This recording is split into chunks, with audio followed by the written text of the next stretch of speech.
Hi. I'm Casto. Debasmita Dlouhy. Ashley. SreeVidya Ganga. Today, we're going to be talking about magnets. Most of us have likely encountered magnets, whether it's sticking our artwork to the kitchen fridge with magnets or messing with compasses with magnets. However, magnets and magnetic fields are vital in more subtle ways. For instance, the Earth is essentially like one giant bar magnet. The Earth has a magnetic north and south pole, which are actually geographically different from the actual north and south poles. The needle on the compass references the magnetic north and south to provide direction. So what exactly are magnets? Magnets are rocks or pieces of metal that pull and attract certain types of metals. Magnetism works over distances, so the magnet does not need to be in contact to pull it. In order to understand how magnets work, we need a little dive into atoms and electrons. Atoms are these tiny particles that are the building blocks of absolutely everything in our world. Atoms consist of a very compact center called the nucleus. The nucleus is surrounded by tiny negatively charged particles called electrons that orbit rapidly around the center, creating these tiny magnetic forces. If you think about it, it means that pretty much everything is a very, very weak magnet, including us.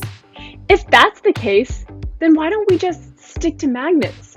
What's the difference between actual magnets and everything else? Turns out, in most objects, there are an equal number of electrons spinning in opposite directions, canceling out each other's attraction. Metals, on the other hand, have most of their electrons spinning in the same direction, making them strongly magnetized. However, pieces of metal alone don't make magnets. You need another magnet to create a new magnet. Metals are truly magnetized when they enter the magnetic field of an already existing magnet, or the area around a magnet for which its force of attraction and repulsion are strongest. When you rub a piece of metal along a magnet, the north attracting atoms all line up in the same direction, creating a magnetic field. And bam, magnet made. You can also create magnets with the help of electricity. Electricity inherently is the flow of electrons, so having electrons flow through a piece of wire creates the same effect as having electrons spinning around the nucleus of an atom. This is an electromagnet. Magnets are the little building blocks to make some incredibly powerful mechanical machines, like cars and airplanes. Now, we're going to make a homopolar motor.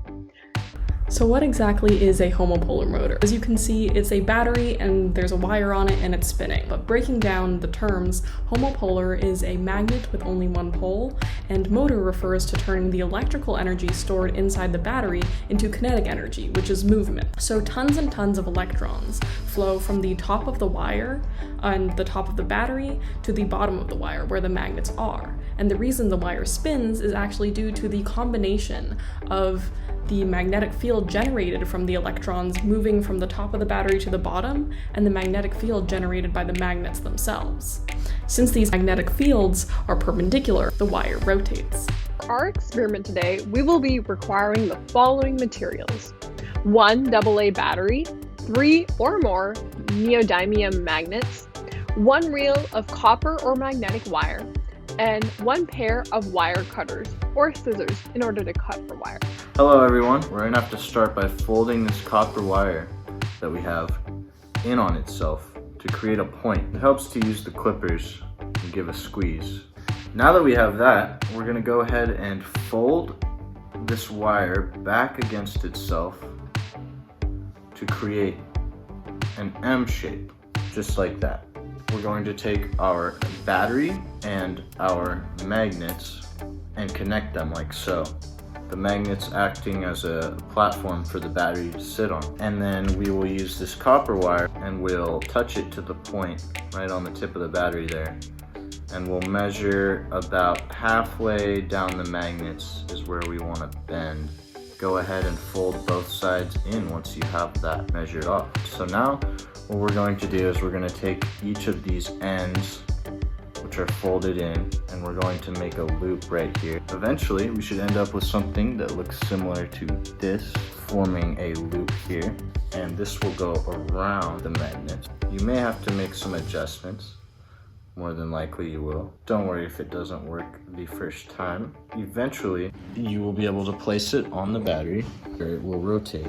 If we speed that up a little bit, we can see that it starts to go really fast. The more symmetrical you make it, the longer it is likely to spin. And we can see here it just keeps going.